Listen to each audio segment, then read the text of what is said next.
regalo din sila kay Papay. Saan?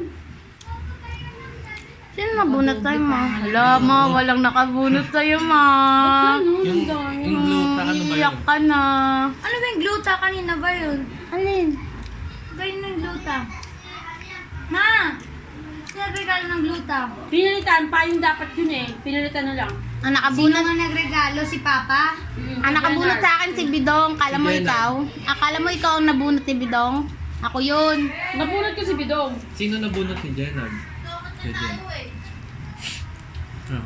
Sino kaya nakabunot na bit ganun? Eh dapat kagabi nagbigay na para ano kasi yung ano. Sa'yo, wala talaga nabunot sa'yo. Wala pa nagsasabi Okay mo lang sa'yo yan. kung sino nakabunot sa'yo? Hala. Paano yan? Kaya Baka si Ting. Hindi.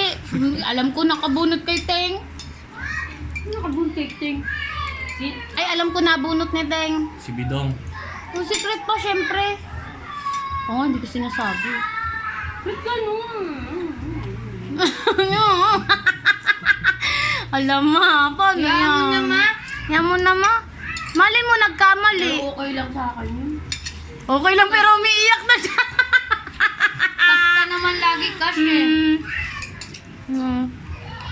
Sa SM ako bumili ng regalo ko. Galing mo. Sabi niya, Ba't wala kami tag-iisang regalo sa'yo, ma? Oo nga, ngayon, bakit wala? Ah, Loko-loko na natanggap nito. ala, ilang beses ang namalengke. Inubos ko sa pamamalengke pera ko eh. wala, hindi nag-effort ka ngayon, ma. Walang eh. Ayan, kabalik. Ayan, napala mo, walang nakabunot sa'yo. Bakit kasi